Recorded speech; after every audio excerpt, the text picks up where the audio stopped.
Видео телевизийн уран бүтээлчдийн зүгээс та бүхэн бэлтгэн өргөдөг гой зураг нэвтрүүлгийн шинэ дугаар Улаанбаатар хотоос та бүхэнд хүрч байна. Тэгэхээр бид энэ удаагийнхаа дугаарын зочноор зурагч нь Даам ахыгаа орууллаа. Тэгээд бас бидний урилгыг хүлээж аваад бас бидний цаг гаргаж байгаа танд баярлалаа.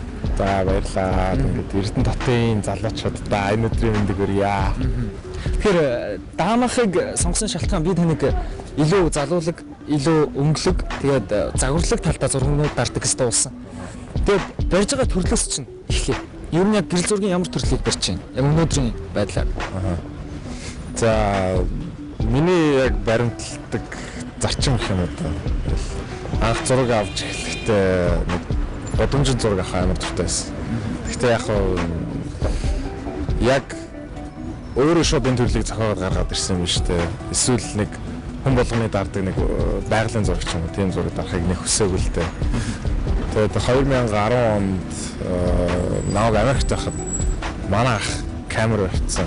Тэгэл камераараа даа би энэ зураг дарлаа гэж үзүүлээд идэгс. Тэгээд нөгөө зургуудыг харангуут дандаа ингээл удамжинд хүмүүсийн яг өмсөж байгаа хувцснуудын зургийг дарддаг байсан байна. Тэгэл би түрүүд яг бодож ирсэн хэрэг. За ер нь бол энэ сэдв болвол нийгэмд нэг хэсэг хүчээ авах нь угаасаа ойлгомжтой. Яагаад гэвэл өнөөдөр хамгийн түрүүнд хүнтэй одоо мэдлэгээс өмнөх үе шат бол хувцсаар нь шууд хараад энэ хүн яг ямар хүн бэ гэдгийг хэлж болох байхгүй. Тэгээ энэ яг зүгээр гэдэг юмыг гаднаас харж битээд өгнө гэдэг л дээ. Тэртээ өнөөдөр орчин үеийн нийгэмд бол арай өөртөө нэг арай өөр хөцлөх хэвээр арай нийгэмтэйгээ яг адилхан зэрэгцээд алхаж явах хэрэгтэй байхгүй тий. Тэгээд Америкаас ирчээд нэг удаа ахтагаа годомжаар гарлаа. Тэгсэн манайх ерөнхийдөө нэг юм эмхтэй хүний түүфэл тийм эсвэл цүнх эсвэл ботл ч юм уу тий гарын бугуувч ч юм уу тийм одоо хувцс ч юм уу хувцас аксессури гэдэг шүү дээ тийм зургууд авдаг байсан. Тэгээд бид хоёр тэр талаар айгүй их судлаад тэгээд гадагшаа гарахтаа гудамжаар алхахтаа дандаа нэг хувцсны зураг авч эхэлсэн байна. Тэгээд тэр нь болохоор 2010 он. Тэгээд бид чинь тэгэл тэрнээс хойш яг нэг одоо төрлөө барья тий энэ төрлийг одоо залуучуудаа одоо их хотын буюу яг төвлөрж байгаа яг нэг газар төвлөрж байгаа шүү дээ олон хүмүүс. Энэ дотор ч айгүй олон соёл байгаа байхгүй. Тэгэхээр энэ нэг төрлийн соёл юмаа гэдгийг залуучуудад үзүүлье гэсэн тийм зорилго гарч ирсэн байхгүй. Тэгээд яг гол төрөл нь бол street style photography гэдэг юм. Буюу одоо гудамжны зураг авалт. Гэхдээ гудамж нь тэр тусмаа хувцс болон beauty fashion гэж зураг авдаг байхгүй. Тэгэхээр fashion, street style хоёр чиглэлээр авдаг гэхэд болно доо. Би ингэж ойлголоо таныг хамгийн анх гэрэл зурагт хөтлсөн хүн бол ах чи юм байна гэж ойлголоо зөв үү? Ер нь анх гэрэл зурагт татагдхуулсан шалтгааны чинь л тодруулаад байна л да. Яг тэр гэрэл зургийн сэтлийг өгсөн хүн бол арай өөр хүн байгаа л да.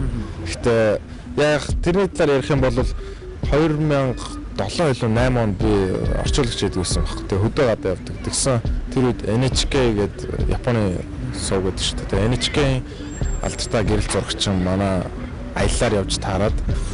Тэгээ тэр хүн амар том юм 2-3 чемодан ингээд аваад явж байгаа. Тэгэл чемоданаа онгоолгон гутал дотор нь ингээл камер гэл тэр үед чинь 5D бишээ Canon 1D мичэн бүр амар камер баг айдс авдаг байсан камер. Тэгэхээр нөгөө камер линзнүүдийг хараад шуурал нөгөөх нь авч үзэх гээл те. Тэгэн гота аялд явж явах хугацаанд тэр хүн надад яг Canon камерыг яаж ашиглах вэ гэж нэг ганцаар зарчим байд юм уу. Линз ийм линзүүдийн нэтрэг гэл тайлбарлаж өгөөл. Тэгээд би Америкт явцсан байхгүй. Тэгээд Америкт байхад манай ах намайг чи зураг аваач ээ. Гоё юм байна штэ. Тэгээд тэр үед манай ах чинь Canon 40D гэдэг камертайсэн. Ер нь өмнө хүртэл хичнээн камер хэрэглэв. Тэгээд аль брендийн камер хэрэглэх ер нь илүү дуртай байна. Тэгээд за 40D хэрэглэж байгаа бид хоёр зараад Тэгээд нэг хэсэг камерг байж байгаа 2010 оны сүүлээр Canon 60D гэж хамгийн анх нэг үзүүлэн маягаар гарч ирсэн камер байхгүй. Үзүүлэн ч яг нэг одоо яг нэг гаргаал яг нэг зэгтэн шнэ. Видео тийзер мизер нь YouTube-ээр тархаж мархацсан. Тэгэн гот нь заастаа 60D гэстэй яаж иж байгаа л аавна да гэдэг. Тэгээд би нэг аялалд яваад аялалд орж ирсэн $1800 байхгүй. 1000 тэр үчиг нэг $400-500 л яг гарт орж ирж байгаа байхгүй. Үлдсэн мөнгө нь байхгүй тэгэл яах вэ нөгөө камер шинээр гарчаад байдаг. Тэгээ яг үндэлгээд очиод авъя гэхэлэр мөнгө дутаад байдаг. Дөнгөж шууд аваасан мөнгө зээлвэл тэгээд Бээжингээс 60D авчихсан баг. Тухайн үед 60D-гээр бас аваа хөдөлсөн л доо. Тэгээд 60D-гээ нэг Playtime гэж нэг наадам байдаг юм да. Тэгээд Playtime-аар явж байгаад алдаад. Тэгээ яг жилийн дотор, яг жилийн хугацаанд ямар ч камер байсан. Яг 12 оны Playtime-аар алдаад 13 оны Playtime хүртэл би ямар ч камер байж бод. Тэгээ 13 оны яг Playtime-аар би өөрийнхөө яг шинэ камерыг авсан байхгүй. Яг одоо ерөөс аваад ерөөс 2-3 сар л болж. Тэгээ Nikon D600 гэх камер. Одоо бас тодорхой зохион байгуулалтанд орж ажиллаж байгаа хүмүүстэй баг болж ажиллаж байгаа. Тэр талаараа бас бид нартай яриач. За яг одоо бол хийж байгаа ажил гэх юм бол түрүү жилийн 5 сарын 12-нд би өөрийнхөө вебсайтыг ахтайгаа нээсэн. Тэгээд хамгийн анх бас намайг тийш хөтлсөн бол манай ах байхгүй. Онлайн сэтгүүл гэж Монголд ерөөс ямар ч тийм ойлголт байхгүй хахад 2008 онд онлайн сэтгүүл гэдээ яриа явуулсан байна. Тэгээд би ахтай яг зүгээр дашрамт хэлэхэд баярлалаа гэж хэлье.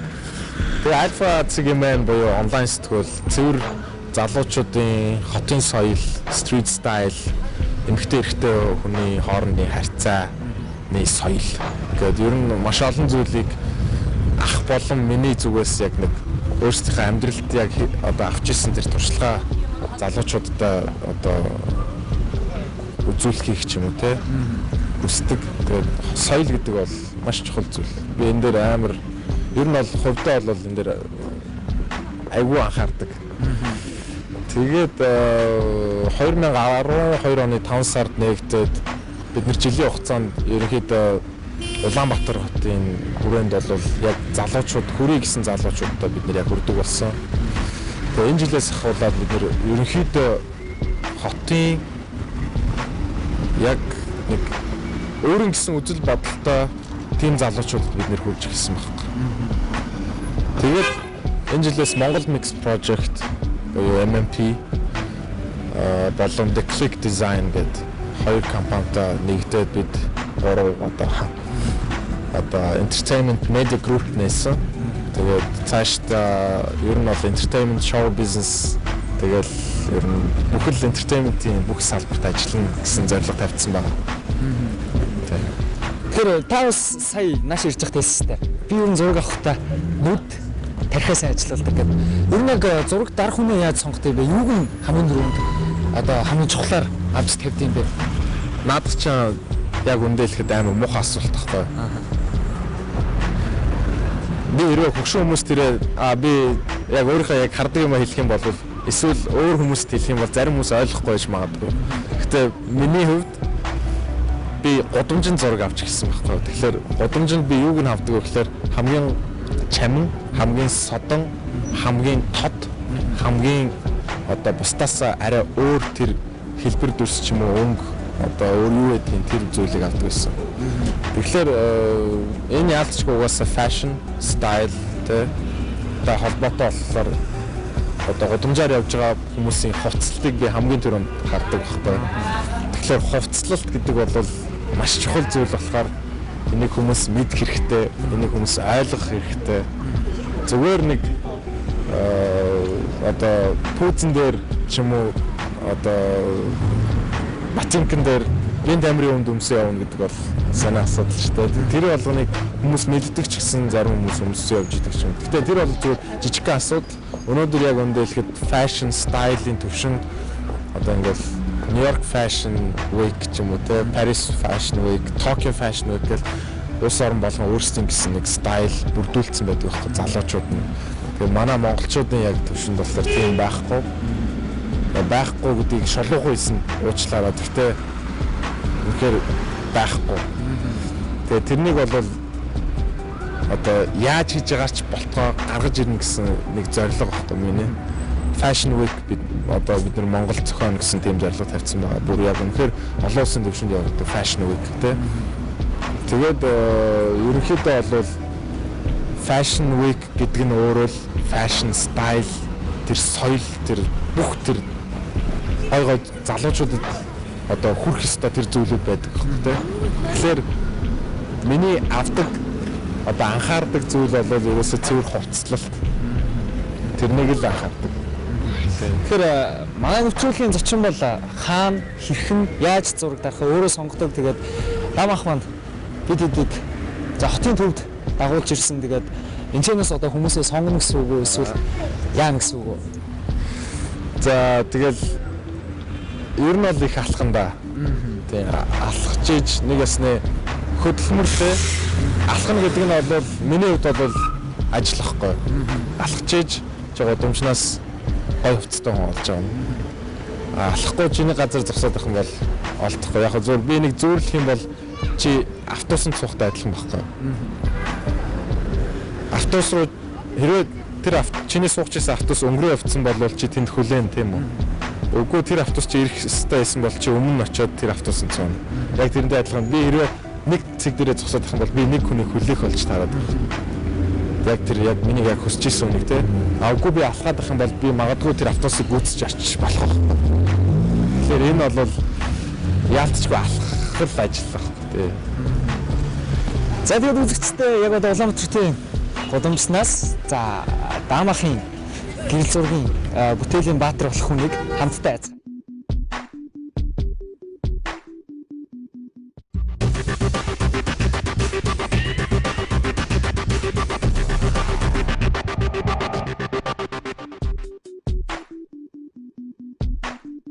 Та сая энэ залуутай хил ам аяг урдаа олцлоо. Тийм ер нь бол хүмүүсийн зургийн дараа яг гэж гоохот яаж хүлээж авах вэ? Ян зүрлээд байх гэж бодоод анх зураг авдаг байхад хүмүүс ингээд зураг авах эхлэв үгүй гэдгсэн.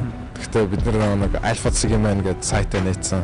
Тэндээс хүмүүс орж нэг хувцалтаа хардаг те энэ залуу энэ хүн яв өмсөн байна яасан байна алинтай алиг нь өмсөн байна.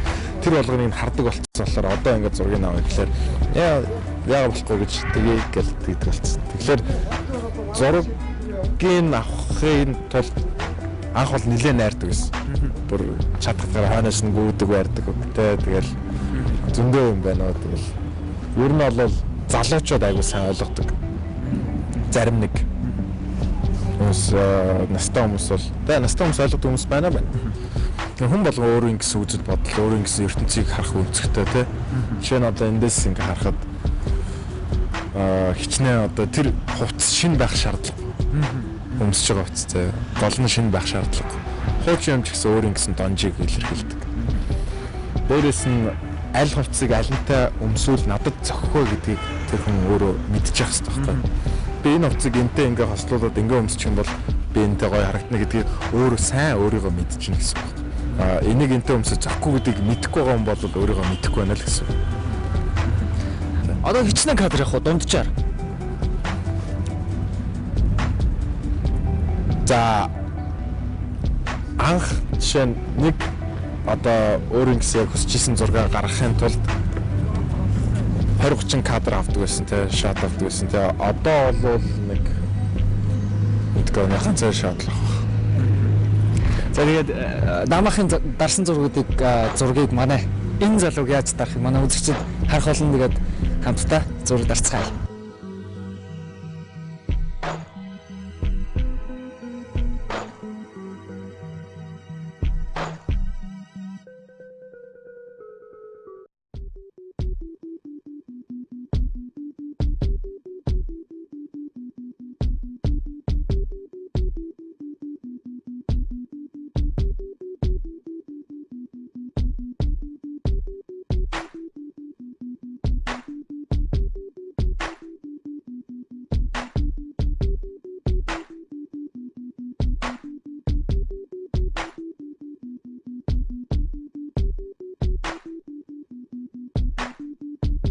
фэшн зураг дардаг хүмүүс бол ихэнхдээ модельүүдтэй ажилладаг тий.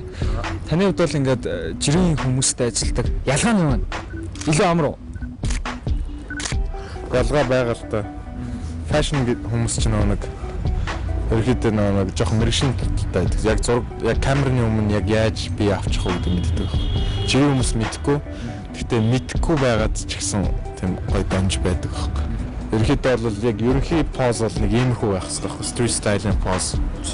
Тийм нэг хөлн дээрээ тулаад нөгөө хөл нь баг зэрэг ноглоос байх хэрэгтэй. Ташаа нь хажууд хоёр талраа биш. Ийм биш аахгүй. Тэгэхээр ийм байгаад тэгэхээр жоохон юм том ташаатай харагддаг байхгүй. Тэгэхээр нэг хөлн дээрээ тулцсан байгаа нөгөө хөлн дээрээ ийм бооз жоохон нуглаатай тий. Энэ бол хамгийн зөв пост зурган дээр зөв гардаг байхгүй. За тэгээд цээж бол ерөнхийдөө гайгүй юм цэгтэй. Тэгээ баг зэрэг хоёр талраа баг зэрэг хацаасан байлтай байж болно. Тэгэл ерөнхийдөө бол хүн бол чөлөөтэй. Миний зүгээр ганц анхаардаг зүйл бол зогсолт байхгүй. Эмэгтэй хүн жишээ нь ингэж зогсох юм бол төфл өмсч ингэж зогсон бол эмэгтэй хүн дөрвөлж харагддаг байхгүй. Тэгээ нэг нууц хэлэхэд эмэгтэй хүн жоохон ардаа ингэхэд амар туранхаа харагддаг байхгүй. Тэгэхээр тэр бол хичнээн тэр тухайн амар махлаг байж болно шүү дээ. Тэрэн дээр жоохон одоо юм хагас нэг хөлн ардаа нөгөөлийнх ардаа байх юм бол арай нэг юм гайгүй туранхаа гарах боломжтой.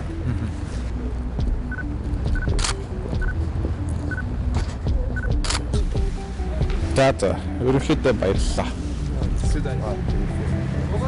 Баярлалаа. Сүүлийн хүмүүс янз бүрээр энэ асуудал дээр бол янз бүрээр би зүгээр таны үзэл бодлыг сонсомоор байна. Зургаар өнгөөр тоглоод байна, янзлаад байна, Lightroom ч юм уу, Photoshop-оор янзлаад байна гэдэг. Тэ? Энэ дээр таны бодол та зургуудаа ер нь хэр янзлах вэ? Уг нь бол retouch гэдэг ойлголт байгаа тий. Тэр талаар та бас тодорхой ярьж. За зүгээр үннийг нь хэлэхэд замбраг байна.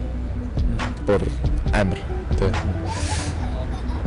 Альва нэгэн зүйл нөө хязгаар байх хэрэгтэй гэдэг шиг retouch хийхэд хүртэл ямар нэгэн хязгаар байх хэрэгтэй байхгүй. Тэгэхээр retouch-н дээр би яг хоо retouch хийдэг. Тэгвэл бүр тийм амар retouch хийдэг.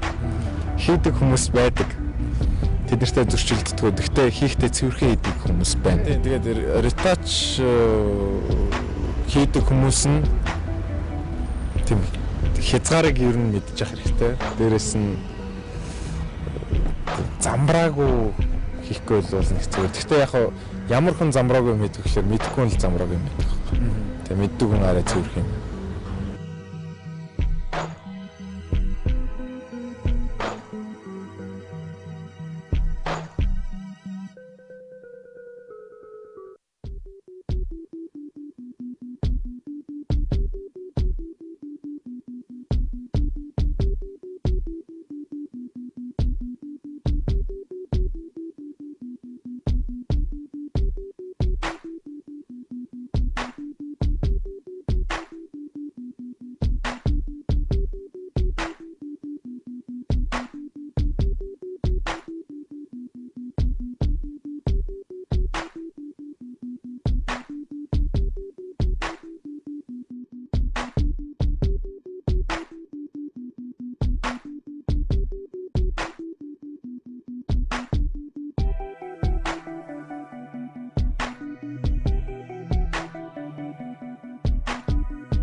Гол зураг нэвтрүүлгийн мэдээ мэдээллийн болон Улаанбаатар хотын музейгээс та бүхэнд хүргэж байна. Тэгэхээр энэ удаагийнхаа мэдээ мэдээллийн болондоо бид за Монгол Металл Heads гэдэг гэрэл зургийн үйлчлэн гаргасан за зурагч энэ хоёрыг уулзуулж байна. За тэгэхээр би танаас хамгийн түрүүнд асуухыг хүсэж байгаа зүйл бол хар цагаан зургийг үзэсгэлэн гарсан байна. Яагаад хар цагаан гэж? Ер нь анх гэрэл зурагт орохдоо л энэ төлхөө хар цагаан гэрэл зургаар авдаг гэсэн.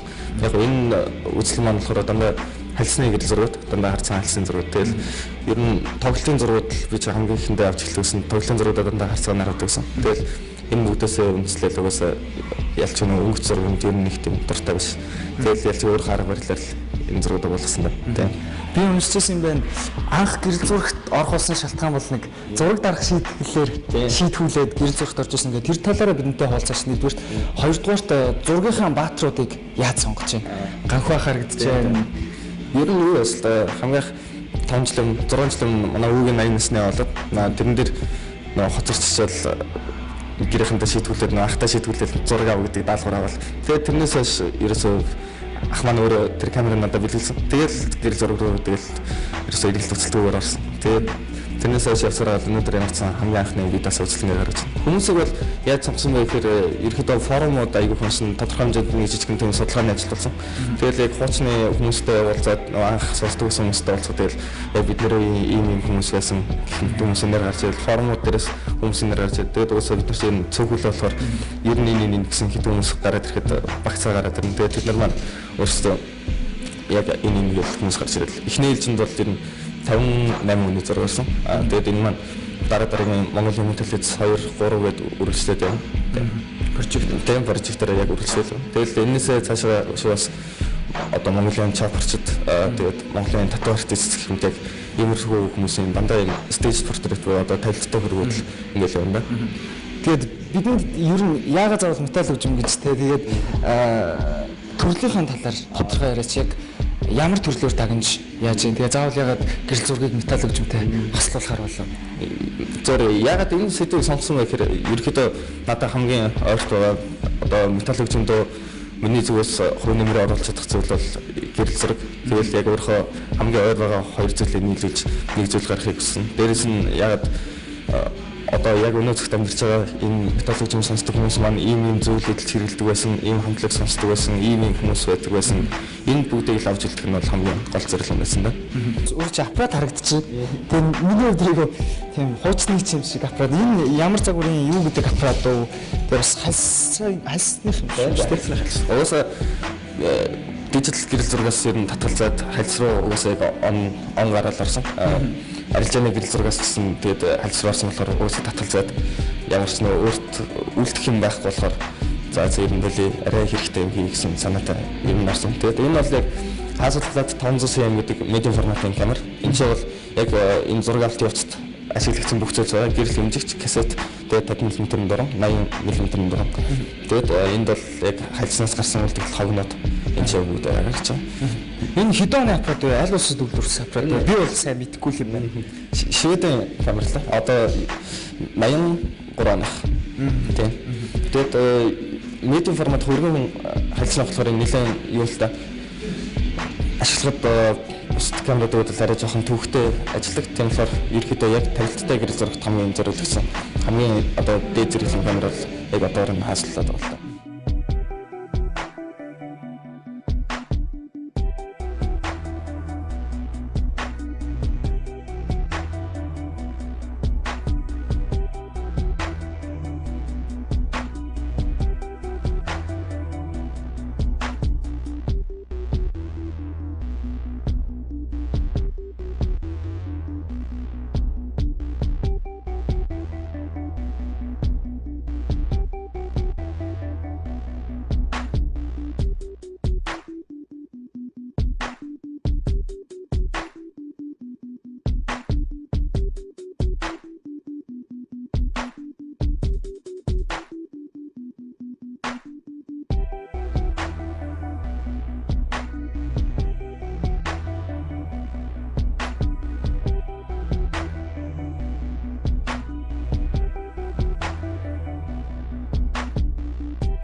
Таны бүтээлүүд бол таны өмч тий.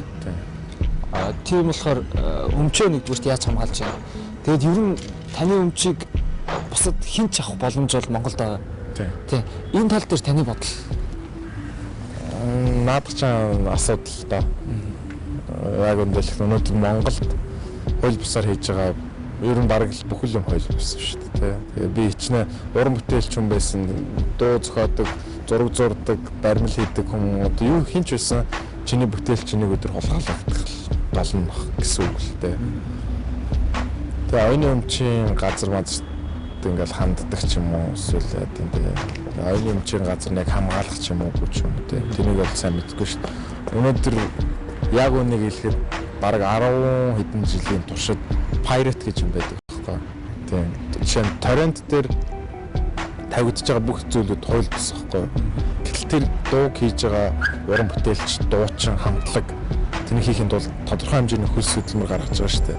Тэгээд тодорхой хэмжээний биш өөрийнхөө зүгээс бол зүрх сэтгэлээ зориулж байгаа шүү дээ.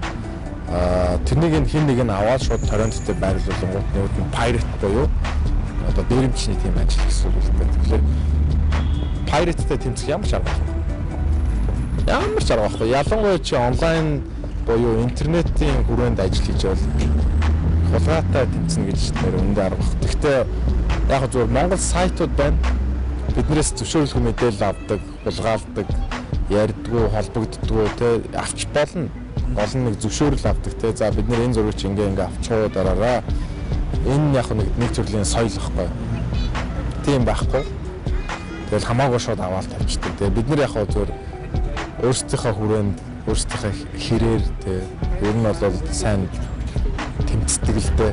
Тэгээ сайтуудаа тэгээ тэмцэх яг зөвөр ер нь нэг анхааруулах маягийн юм байна. Сая хоёлаа нэг хол явсангүй хэдхэн алхаад бас азтай байх шиг байлаа тий. Одоо ийш ингээл яваалах уу? Тий. Алхаад байна да. За явцгаая.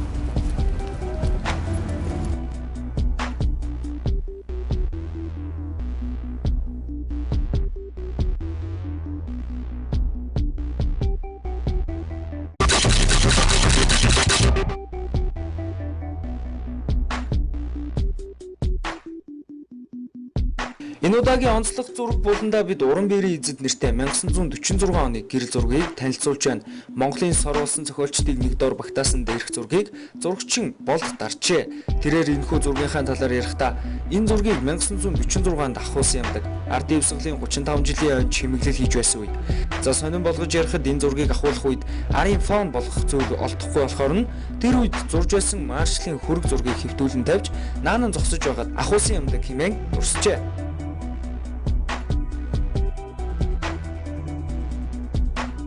Гой зураг нэвтрүүлгээс та бүхэнд ард явсгалын 30 жилийн ойн баяр наадмын үзүүр түрүү булаалдах барилдааны өмнөх зургийг онцлон танилцуулж байна. Дээрх зургийг дарсан зурагч нь тодорхойгүй бөгөөд одоогоос 62 жилийн өмнөх уран бүтээл юм. Зургийн ард хэсэгт ярмаг арцтын ам харагдах бөгөөд засвал дэгээ хочт гончиг далай дайн дархан авраг төвдөн дорчноор харагдана.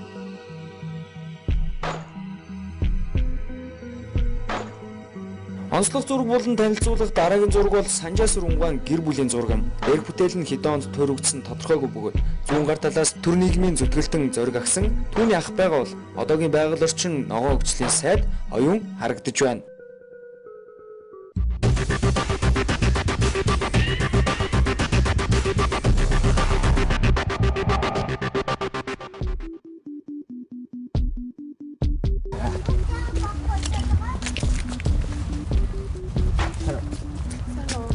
Зурагч авч болох уу?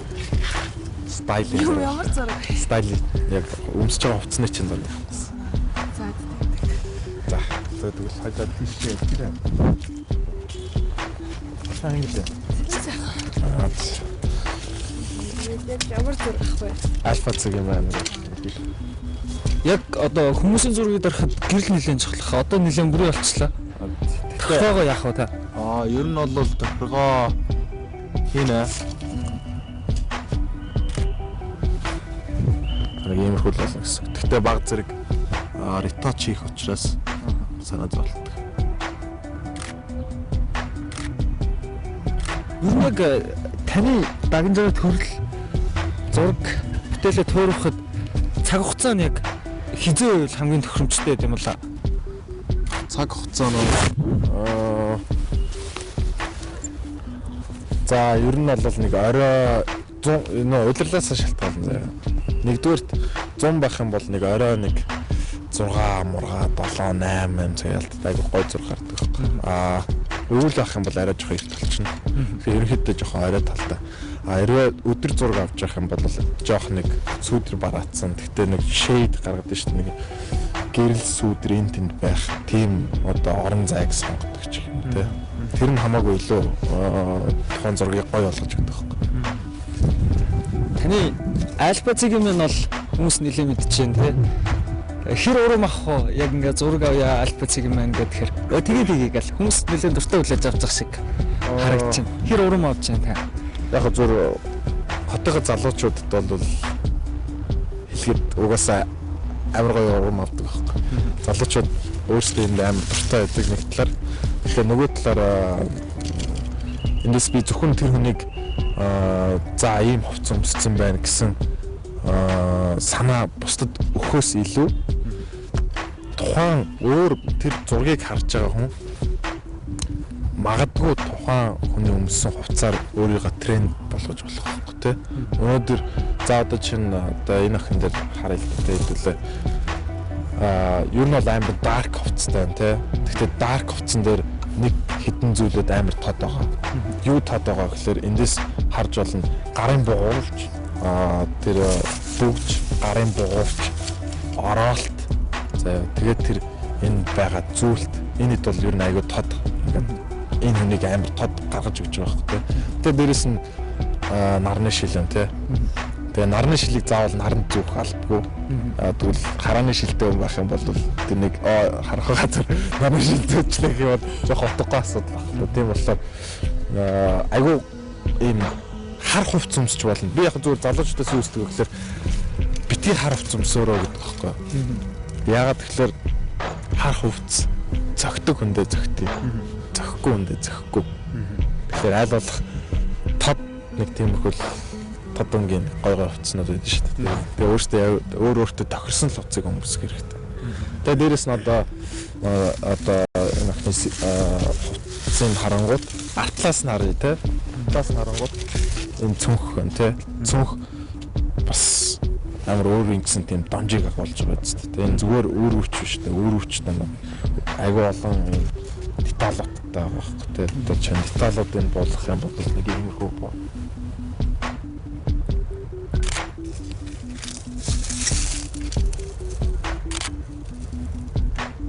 Ийм ч юм те. Эсвэл жоохон өнцгөө өөрчлөлт.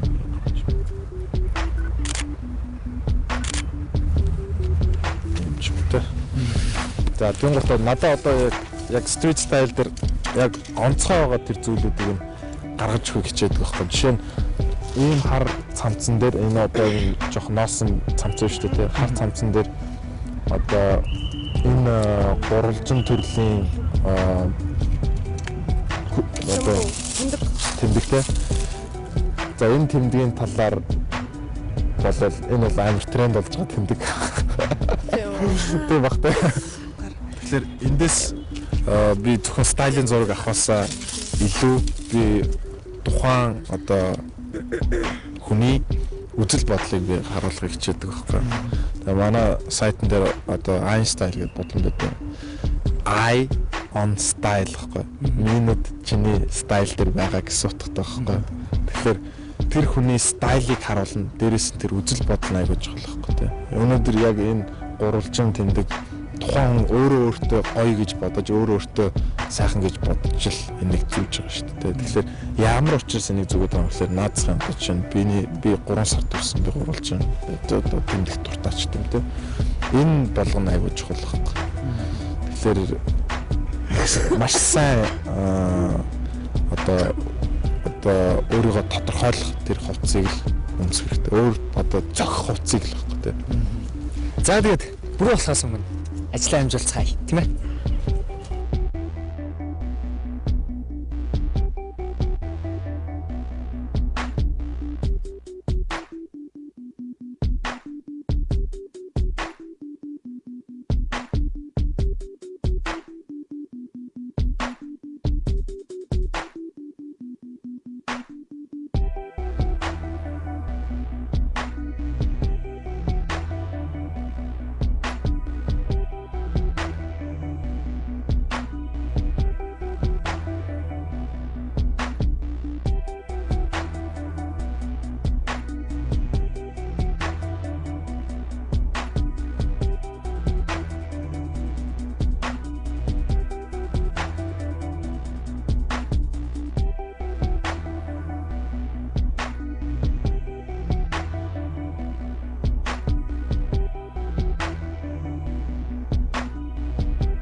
хамт явсан танд баярлалаа. Тэгээ манай нэвтрүүлгийн урилгыг бас хүлээж авсанд баярлалаа. Тэгээд цаашдаа төлөвлөж байгаа бүх юмаа яг хүснээрийгээд санснараа бүтээгээрэй гэж бас би болоод манай нэвтрүүлгийн зүгээс танд өрөөж байна.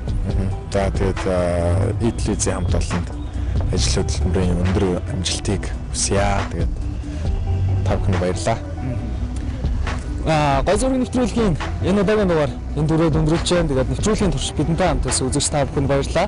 Дараа 7 хоногт энэ цагтаа эргээд уулзцгаая. Баяр та үзэгчтэй.